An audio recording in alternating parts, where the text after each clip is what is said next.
Hello guys, welcome to the channel. Myself BPS Chauhan. हमने part one में mathematical reasoning के part one में up to compound statement तक discuss किया था। लास्ट में एक टेबल हमने डिस्कस की थी और उस टेबल में जो डिफरेंट कनेक्टिव्स हैं, दो स्टेटमेंट को जो ज्वाइन करने वाले डिफरेंट कनेक्टिव्स हैं, उस टेबल को हमने समझा था। उसी में आज हम आगे वर्कआउट करेंगे पार्ट टू में। ठीक है, so let's move to the part second. Guys, ये जो पार्ट सेकेंड है इसमें यही वर्कआउट करने वाले हम लोग। द वर्ड, अब जो डिफरेंट कनेक्टिव्स हैं, दो कंपाउंड स्टेटमेंट को जिस तरह से जो कनेक्ट करते हैं, और उन कनेक्टिव्स के बारे में वन बाय वन हम ध्यान से समझेंगे कि वो कैसे बनते हैं और उसकी ट्रुथ टेबल किस तरह की रहती है और इस तरह का हम क्यों लिखते हैं। ठीक है ना, क्योंकि सेट नोटेशन में हमें पता है कि अगर दो सेट्स होते हैं तो ए अगर एंड से कनेक्टेड हो रहा है तो A and B, set A and B में हम इस तरह की पोजीशन जानते हैं। और हमें यह भी मालूम है कि इस तरह के जो अगर मान लीजिए दो सेट्स हो तो उसमें एंड का मतलब दोनों का कॉमन पार्ट होता है। ठीक है ना, तो कहीं ना कहीं उन चीजों को हमें उससे कनेक्ट करना है, उसको समझना है। Right, so the word and in the end this word is and, और इसको हम कंजंक्शन बोलते हैं गाइस। जिस तरह का जो साइन होगा, अगर दो स्टेटमेंट होंगे P और Q, और अगर इस तरह से आप उसको कनेक्ट कर रहे हो, so that sign is known as the conjunction. Right, any two statement can be connected by the word and to form the compound statement। तो जो compound mix statement एक सिंगल स्टेटमेंट बनेगा तो वो किस तरह से रहेगा, उसकी ट्रुथ टेबल किस तरह से रहेगी, वो देखना है। ठीक है ना, so the compound statement with the word and is true if all the component statements are true, यानी कि दोनों ही सही होने चाहिए। फर्स्ट वाला भी अगर ट्रू है, सेकंड वाला भी ट्रू है, तो ही फाइनली जो है वो स्टेटमेंट ट्रू आएगा। जो आप कंपाउंड स्टेटमेंट इस तरह का बनाओगे, ये जो चीज आएगी कि पी एंड क्यू हम बोलेंगे। ठीक है, सो पी एंड क्यू एक सिंगल स्टेटमेंट बन गया and this is known as the compound statement. Right, तो वो ट्रू कब होगा, दोनों का इंडिविजुअली ट्रू होना जरूरी है, अदरवाइज फॉल्स हो जाएगा। ठीक है, दिस इज वन पॉइंट। ये सब जो छोटे छोटे पॉइंट्स हैं ये आपको पता होना चाहिए। Right, the compound statement with the word and is false, this will be the false if any of the all of its component statement are false. अगर कोई भी इनमें से एक फॉल्स हुआ तो फाइनली वो फॉल्स हो जाएगा। Right, the compound statement P and Q is denoted by the P conjunction Q। तो उसको तो हम P conjunction Q इसी तरह से लिखते आ रहे हैं, लिखेंगे। राइट, और इसका जो सिंबल है, इस साइन को हम बोलते हैं कंजंक्शन साइन। ठीक है ना, अगर आपको मालूम है कि अगर यही साइन अगर हम यूज करते हैं तो ये वाला साइन है सिमिलर हो जाता है किसके, वो हो जाता है एंड के। ठीक है, सेट नोटेशन में जब हम जाएंगे, सेट नोटेशन में इस चीज को हम देखते हैं, इसके इक्वल हो जाती है। सेट में आपका ये एंड है और यहाँ पे ये कंजंक्शन साइन, अगर आपको बोलना है तो कंजंक्शन बोलेंगे। ठीक है, अब देखिए ट्रुथ टेबल हम बना रहे हैं इसकी P एंड Q। पहले दोनों को ट्रू ले लेंगे, फिर ट्रू फॉल्स, फॉल्स ट्रू और एफ एफ। ठीक है, ये आपने क्रिएट कर दी। और ये जो कंजंक्शन है कंपाउंड स्टेटमेंट विद कनेक्टिव, इसमें एंड यूज करेंगे P एंड Q। तो पहला अगर ट्रू है, सेकंड ट्रू है तो अल्टीमेटली ट्रू जाएगा। ठीक है, पहला ट्रू है, फॉल्स आएगा तो फॉल्स आ जाएगा। अभी हमने यहाँ इसका एक इसके जनरल रूल समझ लीजिए आप, ये है अगर दोनों में से एक भी फॉल्स हुआ तो अल्टीमेटली फॉल्स हो जाता है वो, तो ये फॉल्स हो जाएगा। ठीक है, अगर ये फॉल्स है पहला, सेकंड ट्रू है, तो भी अल्टीमेटली जो कंपाउंड स्टेटमेंट बनेगा विद द कनेक्टिव एंड, है ना, कंजंक्शन, इसमें जो कंजंक्शन साइन अगर यूज होगा at that time this will the false, है ना। पहला फॉल्स है, दूसरा ट्रू है, तो फॉल्स हो जाएगा।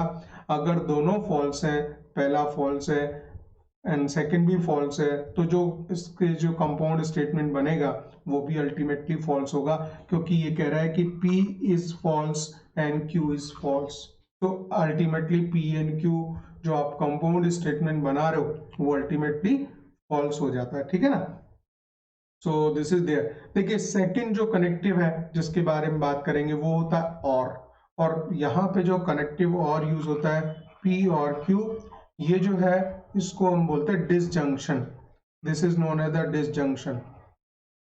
सिंबल का नाम डिसजंक्शन है, और ये करता क्या है कि दो, जब आप कंपाउंड स्टेटमेंट बनाओगे P और Q, तो आप इसको बोलोगे P और Q, स्टेटमेंट P जो दे रखा है, स्टेटमेंट Q गिवन है, और दोनों के बीच में और लगा के बोलोगे।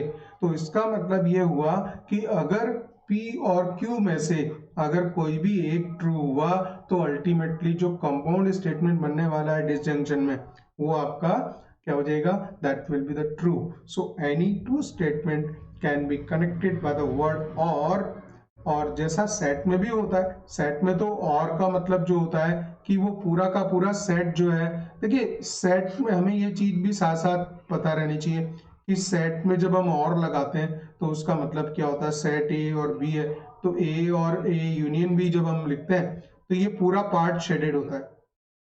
इसका मतलब ये हो जाता है कि इसमें कोई भी चीज होगी वो पूरा ए यूनियन बी का पार्ट बनेगी। तो हम क्या करते हैं कि सेट ए के जितने एलिमेंट्स हैं, सेट बी के जितने भी एलिमेंट्स हैं, दोनों को कंबाइन करके लिख देते हैं, so that is the A union B, right. लेकिन यहाँ मैथमेटिकल रीजनिंग में और का मतलब, क्योंकि कि यहाँ स्टेटमेंट बन रहा है, दोनों को क्या कर रहे हैं, कंबाइन करके एक सिंगल स्टेटमेंट बना रहे हैं, उसको हम बोल रहे हैं कंपाउंड स्टेटमेंट, ठीक है। तो उसमें से अगर पहला सही है P और Q दोनों में से अगर एक स्टेटमेंट भी सही हुआ तो अल्टीमेटली उसको हम किस में ले लेंगे, ट्रू में ले लेंगे। क्यों ले लेंगे, क्योंकि पहला P अगर ट्रू हो जाता है और Q फॉल्स भी हो जाता है तो अल्टीमेटली P और Q, क्योंकि ये वर्ड्स में लिखा हुआ है, स्टेटमेंट्स हैं, तो जो कंबाइंड स्टेटमेंट बनाएंगे इसका, वो आपका ट्रू हो जाएगा, ठीक है। तो ये छोटी मोटी बातें ध्यान रखने की है, इस तरह से आप इसको पूरा कंजंक्शन को यूज कर पाओ किस तरह से। सो देखिए क्या होता है, any two statement can be connected by the word or to form the compound statement. तो स्टेटमेंट बनेगा, तक देखिए ये number 1 point, the compound statement with or is true, true हो जाएगा if any of its component statement are true, कोई भी एक ट्रू हुआ तो ये ट्रू हो जाएगा। तो ये बात एक ध्यान रखने की। सेकंड पॉइंट क्या है, the compound statement with the word or is false, false हो जाएगा if all of its component statements are false, अगर दोनों ही फॉल्स हुए तो अल्टीमेटली वो फॉल्स बनेगा, अदरवाइज नहीं बनेगा, ठीक है ना। द कंपाउंड स्टेटमेंट P और Q को हम इस तरह से डिनोट करते हैं, P और Q, और लिखते क्या है, P और Q, बोलेंगे भी इसी तरह से P और Q। तो आप P वाला जो स्टेटमेंट है, P वाला स्टेटमेंट जो भी होगा वो लिख देंगे पूरा, और Q स्टेटमेंट है दोनों को लिख लेंगे, राइट गाइस, और उसमें P और Q लगाते हुए उसको बोल देंगे। अब देखिए ट्रुथ टेबल बनाना बहुत आसान हो गया, ठीक है। P और Q का पहले दोनों TT लिखो, TF, FT और FF है। इसके बाद अगर दोनों ट्रू है तो अल्टीमेटली वो ट्रू आएगा, P और Q will be the true. अगर ट्रू फॉल्स है तो अभी हमने यहां देखी कि कोई भी एक कंपोनेंट पार्ट, अगर कंपोनेंट का मतलब P भी एक कंपोनेंट है और Q भी एक कंपोनेंट है, और हमने उसको P और Q जो है कंबाइंड स्टेटमेंट बना दिया, कंपाउंड स्टेटमेंट बना दिया, राइट। तो जो ये कंपाउंड स्टेटमेंट है ये किस तरह से सही होना है तो ये चीज मालूम चल जाएगी, ठीक है ना। सो अगर पहला ट्रू है दूसरा फॉल्स है तो भी ट्रू जाएगा, फॉल्स और ट्रू है तो भी ट्रू जाएगा, ठीक है, और दोनों ही फॉल्स है तो फिर अल्टीमेटली फॉल्स बनेगा। ये आपका ये वाला सेकंड वाला पॉइंट आएगा, ठीक है, और दोनों ट्रू है तो अल्टीमेटली ट्रू होना ही होना है, राइट गाइस। सो ये और का यूज है, और ये पॉइंट याद रखेंगे आप। एंड में क्या है, एंड में हमने पढ़ा था कि अगर ट्रू फॉल्स है तो एक भी अगर फॉल्स हुआ तो फॉल्स चला जाएगा, यहाँ पे दोनों फॉल्स आएंगे, और दोनों फॉल्स है तो फॉल्स ही जाएगा, दोनों ट्रू जाएगा, ट्रू जाएगा। लेकिन अभी हमने डिसजंक्शन में ये देखा कि दोनों में से एक अगर ट्रू हो जाता है दूसरा फॉल्स भी रहता है तो भी ट्रू जाएगा, ठीक है ना। यहाँ पे फॉल्स होने का एक ही चांस है कि दोनों फॉल्स हो, तो फिर अल्टीमेटली फॉल्स जाएगा। डिसजंक्शन या जो दो स्टेटमेंट होते हैं उसके बीच में जो और साइन जब अप्लाई होता है तो इस तरह की ये बात है। तो ये छोटी छोटी बातें हैं, इनको आप याद रखते हुए काम करेंगे। और जैसे अगर ट्रुथ टेबल बनानी है, truth table for the not P और Q, ये एक स्टेटमेंट है, ठीक है ना। इसकी अगर टेबल बनाने के लिए आया था, ये वाला particular question 11th CBSE level का हो जाएगा, और बहुत ज्यादा इस तरह के क्वेश्चंस मतलब अगर जेई मेन में आएगा तो बहुत मतलब पॉसिबल नहीं सा लगता है कि इस तरह का क्वेश्चन देगा वो। तो आप पहले पी क्यू बनाएंगे, क्यू की टेबल बनाएंगे, पी और क्यू, फिर निगेशन ऑफ पी की बनाएंगे, ठीक है, निगेशन ऑफ पी बनेगा और हमें पता है कि इसमें कितने जो आएंगे, ठीक है, निगेशन ऑफ पी आएगा, फिर हम कंबाइन करेंगे ओवरऑल इसको लिखेंगे निगेशन ऑफ पी एंड और क्यू, ठीक है। तो इस तरह से आप बना दोगे, राइट गाइस। सो पहले आप लिख लो ट्रू ट्रू, है ना, true false, false true, false true और दोनों फॉल्स, ये आप एक चीज लिख देते हो। इसके बाद में आता है निगेशन ऑफ पी, तो यहाँ पे फॉल्स हो जाएगा, ट्रू का फॉल्स हो जाएगा, फॉल्स का ट्रू हो जाएगा और फॉल्स का ट्रू हो जाएगा। तो हमने ये कर दिया। आप कनेक्ट क्या करना है, पी और क्यू इन दोनों में और लगेगा। अब और में भी हमने क्या पढ़ा है, और में ये पढ़ा है कि अगर दोनों में से दोनों फॉल्स होंगे उसी केस में होगा, और अदरवाइज जो है हम ट्रू लिख देंगे, ठीक है ना। तो ट्रू और फॉल्स पहले इसको आप पढ़ेंगे, क्योंकि निगेशन ऑफ पी और क्यू इसको मुझे लेना है। वैसे इसमें फर्क नहीं पड़ता, अगर आप दोनों के बीच में और साइन से कनेक्टेड है तो आप ट्रू और फॉल्स में अल्टीमेटली क्या ले लेंगे, ट्रू ले लेंगे।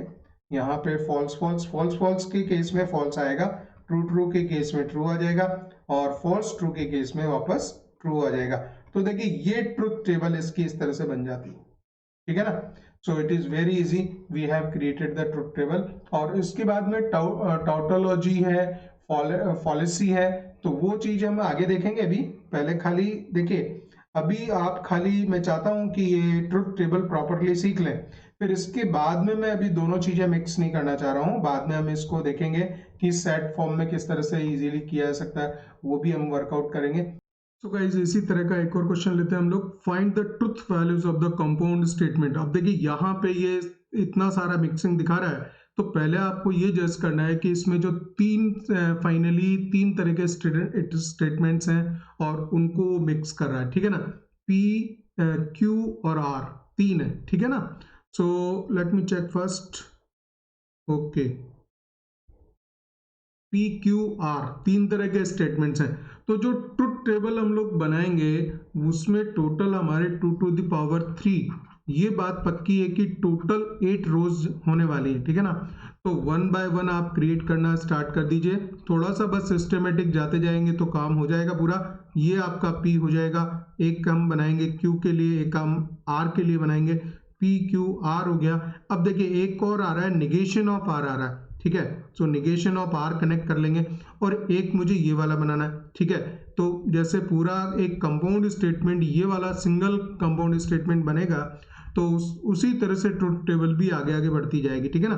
तो P एंड P, ये और है P और निगेशन ऑफ R, एक हम इसकी बना देंगे यहाँ पे, ठीक है। और एक यहाँ पे ले लेंगे Q, Q और निगेशन ऑफ R, क्यू और नॉट आर बोल सकते हो, कैसे भी बोल लीजिए, ठीक है।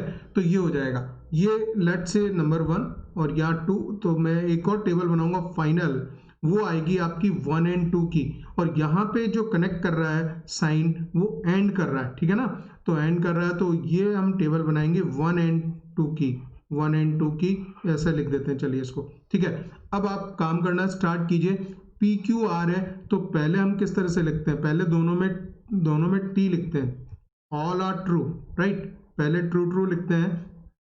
इसके बाद आप सेकंड रो बनाओगे, दोनों ट्रू लोगे, एक फॉल्स इंट्रोड्यूस कर दोगे, इस फॉल्स को बीच में ले आ दोगे, ठीक है, और इस फॉल्स को नंबर 1 पॉइंट पे ले लोगे, फॉल्स ट्रू ट्रू, ठीक है। इसके बाद में ये होता है कि दो फॉल्स इंट्रोड्यूस करेंगे हम, ठीक है। तो यहाँ ट्रू होगा, फिर ये दो फॉल्स जाएंगे, ठीक है, ये बीच में आएगा, तो फॉल्स ट्रू फॉल्स ऐसे हो जाएगा, और ये ट्रू लास्ट में चला जाएगा। सो फॉल्स फॉल्स एंड ट्रू हो जाएगा, और जो लास्ट होता है तीनों ट्रू थे और तीनों फॉल्स हो जाएंगे, ठीक है ना। सो ये तीनों फॉल्स हो जाएंगे, so these all 3 are false. तो आप देखिए काउंट कर लीजिए, 1 2 3 4 5 6 7 8, टोटल 8 रोज बन गई, ठीक है।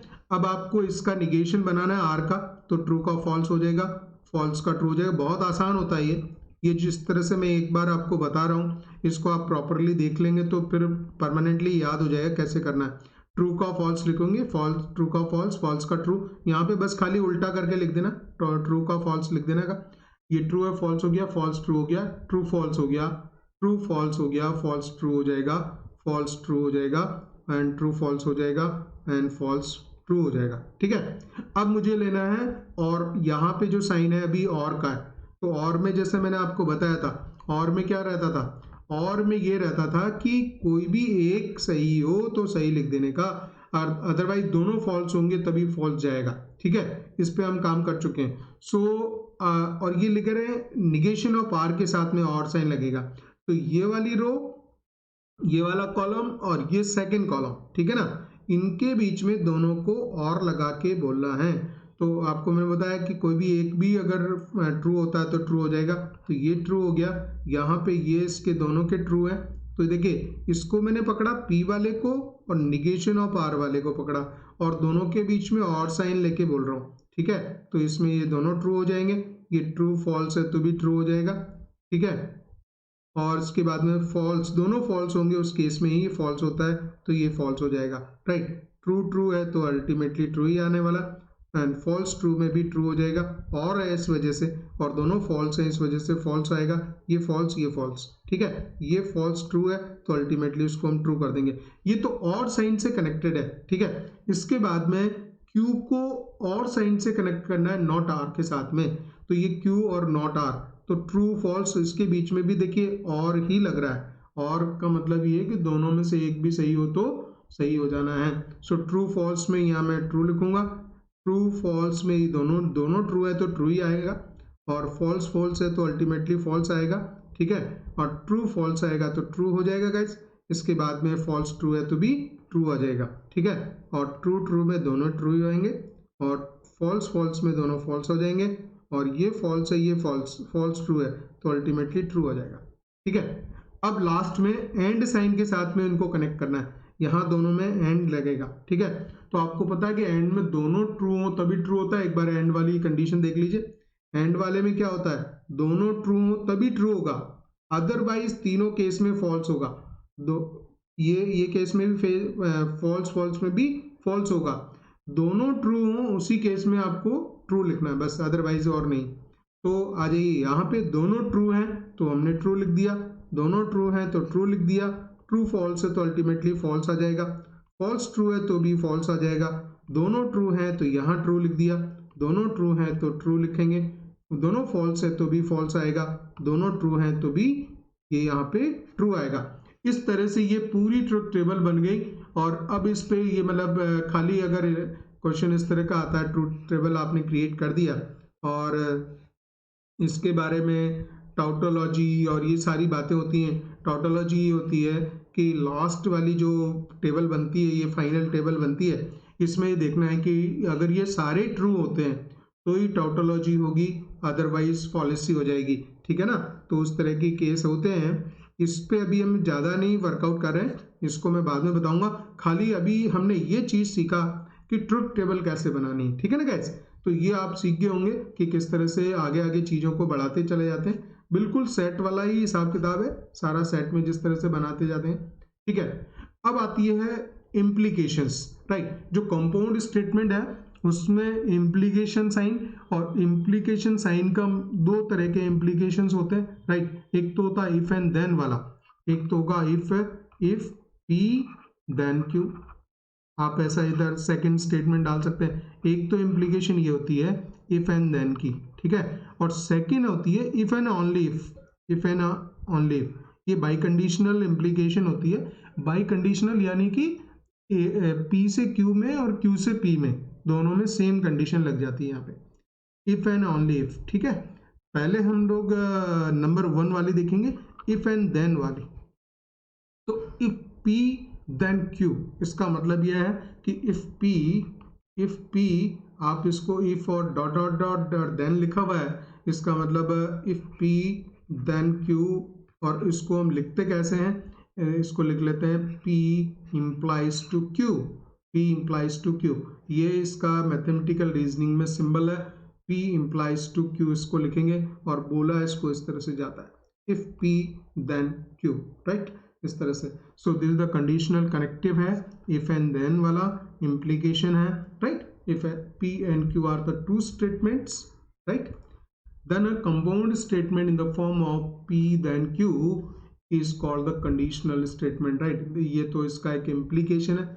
इम्प्लीकेशन वर्ड्स में ज़्यादा कंफ्यूज आप नहीं होंगे, ध्यान रखेंगे, क्योंकि क्या होता है ना कि कई सारे वर्ड्स आ रहे हैं। इम्प्लीकेशन मीन्स ये वाले दो इम्प्लीकेशंस हैं, इफ एंड देन और इफ एंड ओनली इफ, इस तरह के दो जो स्टेटमेंट को कनेक्ट करते हैं, बनता तो कंपाउंड स्टेटमेंट ही है। कंबाइंड स्टेटमेंट जो दोनों का एक सिंगल स्टेटमेंट बनता है, इसमें भी दो स्टेटमेंट होंगे P और Q, और उसको हम इस तरह से कनेक्ट कर रहे होते हैं, ठीक है ना। तो बट इन दोनों को सेपरेटली इम्प्लीकेशंस हम बोलते हैं, ठीक है। So the statement P then Q is denoted by the P then Q, P implies to Q। अब ये जो P implies to Q है, ये कई जगह पे ये वाला साइन भी होता है, इससे कोई फर्क नहीं पड़ता कि दो लाइन वाला है या सिंगल लाइन वाला है, ये एक ही बात, दोनों का मतलब एक ही है, ठीक है ना। वो तो लिखने का तरीका है उसका। And to be read as the P implies to Q, P implies to Q, right। The implication P implies to Q, P is called the antecedent or it is called the hypothesis, right।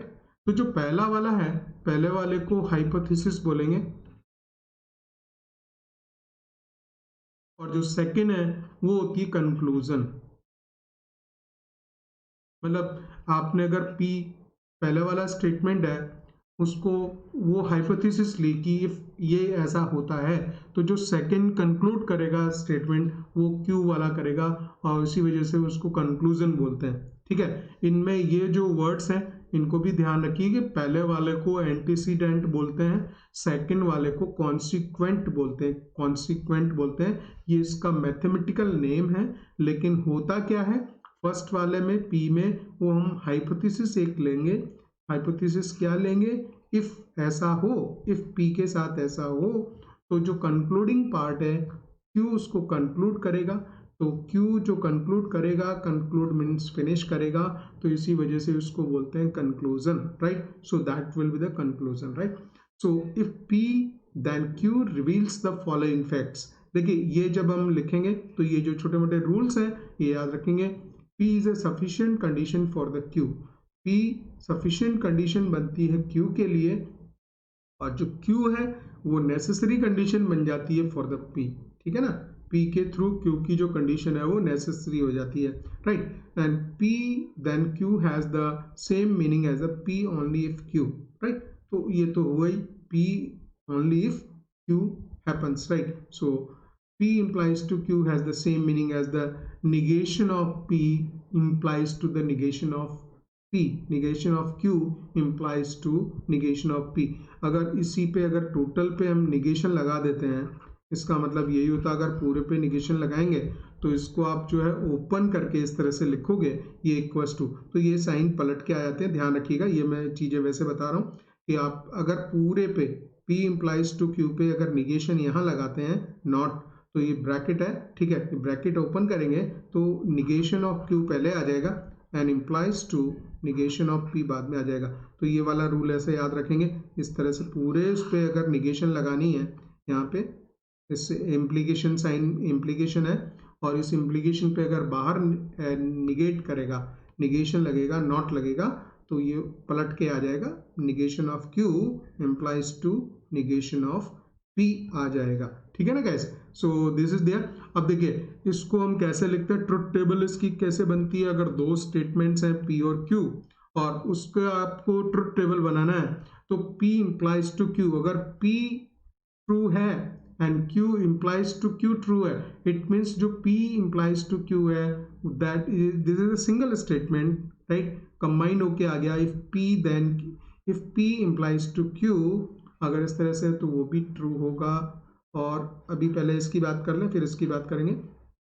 If P implies to false Q, अगर वो false है, तो ultimately जो conclude कर रहा है, देखिए ये वाला जो स्टेटमेंट है यहाँ पे ये कंक्लूजन बना रहा है, ये कंक्लूजन बना रहा है। कंक्लूजन का मतलब फाइनल रिजल्ट ये दे रहा है, तो रिजल्ट जो दे रहा है ना, वही फाइनली दोनों का जो इम्प्लीकेशन कंपाउंड स्टेटमेंट बनेगा वो अल्टीमेटली वही रिजल्ट देने वाला है। अगर ट्रू ट्रू है तो ट्रू हो जाएगा, ट्रू फॉल्स होगा तो लास्ट में देखिए फॉल्स है, इस वजह से P implies to Q जो है फॉल्स हो जाएगा। फॉल्स ट्रू है तो अल्टीमेटली जो कंक्लूडिंग है उसकी वजह से ये भी ट्रू हो जाएगा। अगर दोनों फॉल्स हैं, if P is false and Q is implies to Q is false, तो इट मीन्स ये स्टेटमेंट सही हो गया, ठीक है ना। ये सही क्यों हो गया?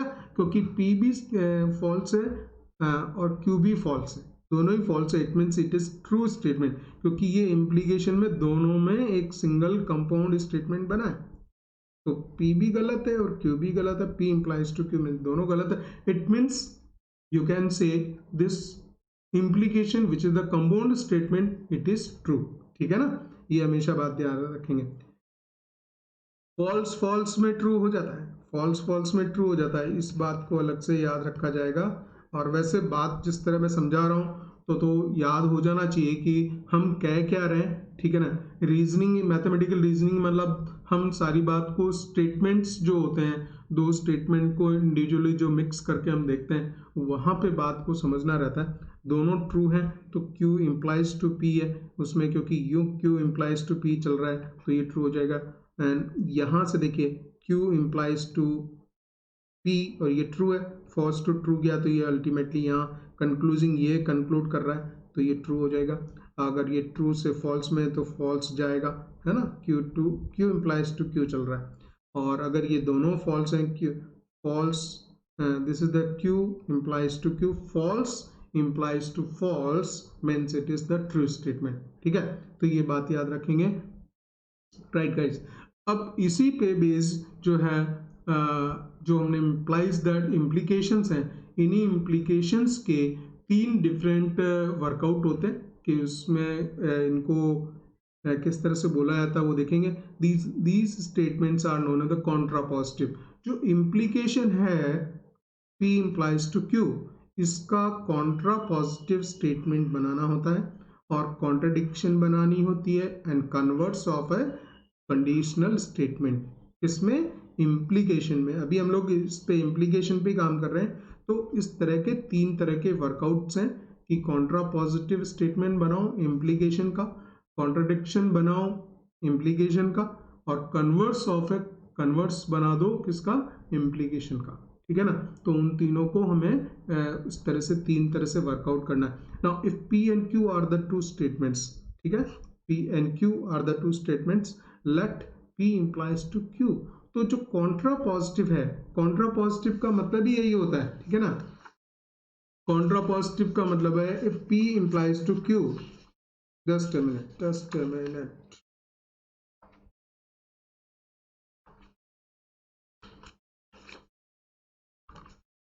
ठीक है गाइस।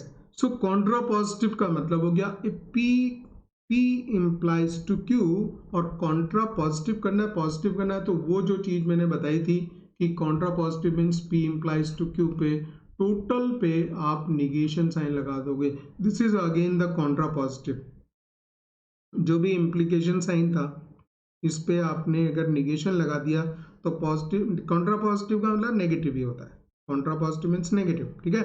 सो उसको आप लिखेंगे और उसकी वैल्यू को हमने कैसे लिखा था, negation of Q implies to negation of P, यही चीज बन जाएगी and this is known as the Contra positive.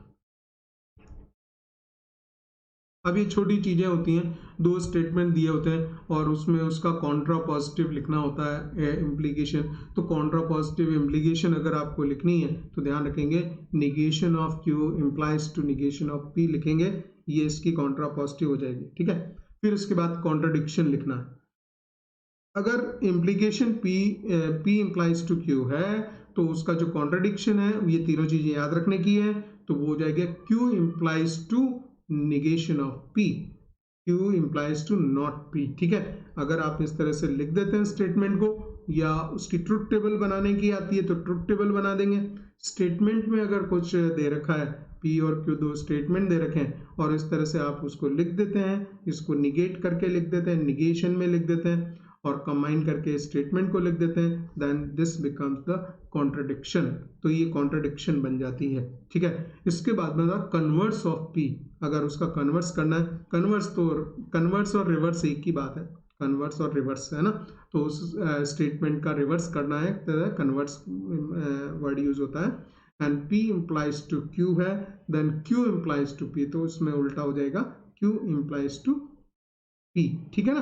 तो a statement and its contrapositive convey the same meaning, ठीक है। स्टेटमेंट और उसका कंट्रा वो मतलब एक ही रहता है, पूरे स्टेटमेंट को आप निगेट करके बोल रहे हो, क्योंकि अगर P होता है देन Q होता है, और अगर Q नहीं होता है that it implies that P नहीं होता है, तो ऐसा बोल सकते हैं, ठीक है ना। तो वो एक ही बात को, स्टेटमेंट को मतलब निगेट करके बोल रहे हैं, बट स्टेटमेंट तो वही है, ठीक है गाइस। सो देखिए ये जो क्वेश्चंस हैं इस तरह के पूछे जाते हैं। अब जैसे कॉन्ट्रा पॉजिटिव है, कॉन्ट्रा पॉजिटिव हमने किया था, कॉन्ट्रा पॉजिटिव मीन्स पूरे पे निगेशन कर देनी है, ठीक है ना। तो ऑफ द फॉलोइंग स्टेटमेंट, अब इसने जो इफ एंड देन से जो स्टार्ट किया है, इफ एंड देन से, तो ये इसका मतलब ये है कि इम्प्लीकेशन है, ये इम्प्लीकेशन है, ठीक है। तो पहले हमें दोनों स्टेटमेंट को अलग अलग निकालना पड़ेगा। If Ashu is a poet then he is poor, ठीक है। तो पी स्टेटमेंट को मैं अलग से निकालता हूं, आशु इज पोएट, ये आप कर दीजिए। तो क्यू स्टेटमेंट क्या हो जाएगा, देन ही इज पुअर, तो ये तो इसका कंपाउंड स्टेटमेंट बनाया हुआ है, इसलिए इसने ऐसा देन करके और यहाँ ही लगा दिया, ही इज पुअर। लेकिन हम ये लिखेंगे Ashu is poor, Ashu is poor, ठीक है ना। ये आपका क्यू स्टेटमेंट बन गया।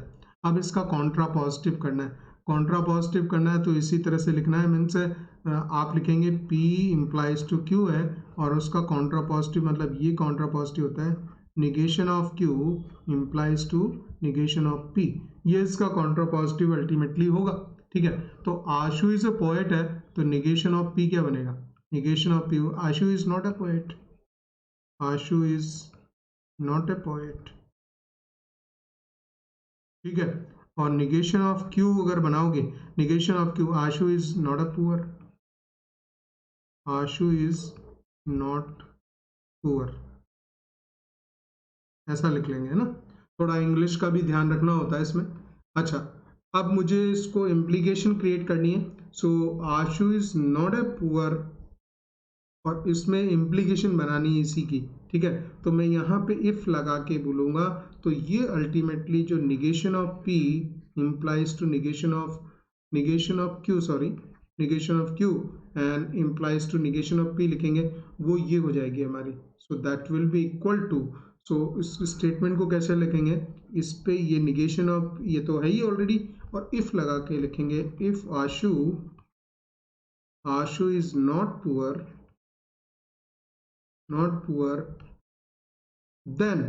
देन और इस पे अब आशु वर्ड हटा देंगे, then he is not poet, then he is not poet.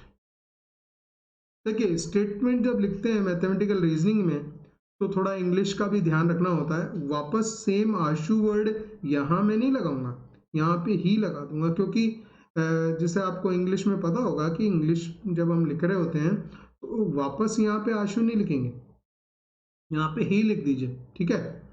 और अगर आप बाई चांस मिस्टेक अगर लिख भी देते हैं आशु, तो कोई फर्क नहीं पड़ेगा, गलत नहीं है, बट ये थोड़ा फेयर स्टेटमेंट है, फेयर वे में लिखने का तरीका, ठीक है। इसके बाद में नेक्स्ट क्वेश्चन देखते हैं गाइस। तो ये पॉइंट क्लियर हो गया आपका। Come to the next, right the converse of the contrapositive of the statement, right the converse, दो चीजें लिखनी है, converse and contrapositive of the statement, ठीक है। तो दोनों लिखने हैं, और ये जो दिया हुआ है इसने इम्प्लीकेशन दी हुई है। तो पहला तो मैं ये लिख लूँ कि इसमें पी स्टेटमेंट क्या बन रहा है, if x is a prime number then x is odd, ठीक है। तो जो पहला है x is a prime number, ये तो आपका पी स्टेटमेंट हो गया। क्यू स्टेटमेंट क्या हो जाएगा, the x is odd, x is odd, इसमें तो कोई दिक्कत ही नहीं है, सीधा लिख देंगे, ठीक है। अब आप इसको कॉन्ट्रा पॉजिटिव बनाना है, तो जो P इम्प्लाइज टू Q है, Q उस पे निगेशन लिखना है, निगेशन लिखना है। तो आपको कैसे लिखना है, negation of Q implies to negation of P लिखना है। This will be contrapositive, contrapositive हम पहले लिख दे रहे हैं, सो निगेशन ऑफ पी लिखेंगे, निगेशन ऑफ पी लिखेंगे, x is not a prime number, x is not a prime number, ठीक है। और निगेशन ऑफ क्यू लिखेंगे, x is not a odd, x is not odd, English का थोड़ा ध्यान रखते हुए, है ना। अब मुझे इसको इम्प्लीकेशन में लिखना है, if x is not odd, तो ये जो कॉन्ट्रा पॉजिटिव है, कॉन्ट्रा पॉजिटिव इस स्टेटमेंट का वो हो जाएगा, if x is not odd, if x is not odd then if x is not odd then x is not a prime number, then x is not a prime number, ठीक है। ये मैंने इसका Contra positive statement बना दिया। आप इसको लिख सकते हैं और यहाँ पे ऐसा लिख सकते हैं। देखिए अगर बहुत मैथमेटिकली एक्यूरेट वे में लिखना तो negation of q implies to negation of p, और ये 3 लाइन वाला लिखेंगे। ये मैथमेटिकल हो गया, ये वर्ड्स में हो गया, इस तरह से हमने इसको लिख दिया, ठीक है ना। इसके बाद में हमें लिखना है इसका कन्वर्स। कन्वर्स में तो खाली उल्टा करना होता है, ठीक है।